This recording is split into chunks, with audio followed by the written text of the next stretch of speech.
नमस्कार, आप देख रहे हैं सिटी पोस्ट। मैं हूं अभिषेक मिश्रा। बिहार की सियासत दिलचस्प मोड़ पर है।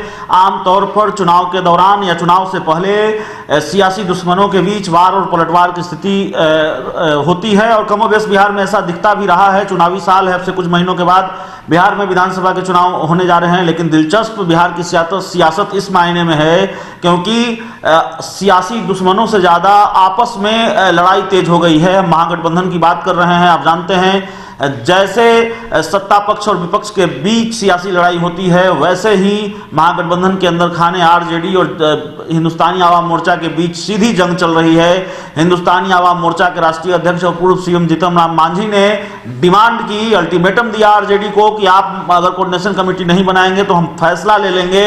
और उसके बाद तेजस्वी यादव का जवाब सामने आया कि आप कोऑर्डिनेशन कमेटी बनाने की मांग करते हैं, आपके बेटे को एमएलसी बनाया था, यह भी तो याद कीजिए।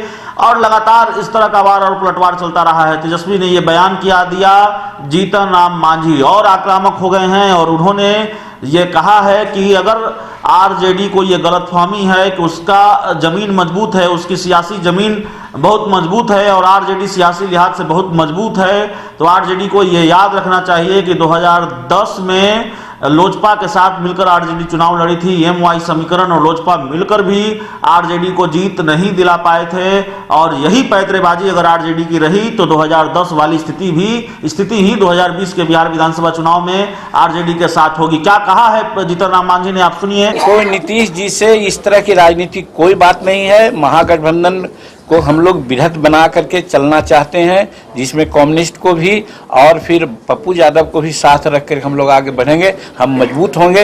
यदि भाजपा सरकार में है, बहुत तरह की रणनीति उनके साथ है, उस रणनीति को अगर तोड़ना होगा तो हमको अन्य लोगों को लेकर के चलना होगा, तभी हम लोग तोड़ पाएंगे, नहीं तो नहीं ले पाएंगे। और यदि हमारे राजद के भाइयों को इस बात का गुमान है कि बहुत हमारा ग्राउंड है, तो लोजपा और समूचा मुसलमान वोट और समूचे राजद का वोट 2010 में मिला था तो भी वो 22 सीट सिमट गए थे।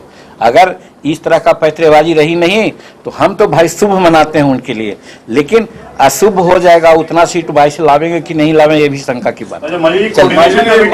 30 मार्च की तारीख आप बता रहे हैं, अगर 30 मार्च तक कोऑर्डिनेशन कमेटी नहीं बनती है तो उसके बाद आपका कदम क्या होगा, अगला कदम? मेरा कहने का मतलब हम लोग रणनीति के तहत 10 आदमी 5 आदमी जो हैं बैठेंगे, विचार करेंगे। अकेले हम कहने वाले कौन हैं, लेकिन ये निश्चित है कि 30 के बाद कोई न कोई रणनीति हम लोग बनाएंगे।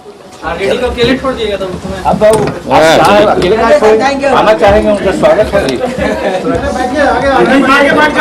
तो बिहार के पूर्व सीएम जीतन राम मांझी ने अब आरजेडी को आईना दिखाया है, नसीहत दी है कि हम महागठबंधन को एक साथ लेकर चलना चाहते हैं। हम चाहते हैं कि सीपीआई भी साथ आए, पप्पू यादव भी साथ आए। और आरजेडी को ये गलतफहमी अगर है कि उसकी जमीन ज़्यादा मजबूत है, उसकी सियासी साख ज़्यादा मजबूत है, तो 2010 उसको याद कर लेना चाहिए। इस खबर में इतना ही। अगर आपको हमारी खबर अच्छी लगे, इसे अपने दोस्तों के साथ शेयर करें, हमारे YouTube चैनल को सब्सक्राइब करें, बेल आइकन जरूर दबा दें ताकि हमारी खबरें सबसे पहले आप तक पहुंचे। प्यार, समर्थन और सहयोग के लिए बहुत बहुत धन्यवाद।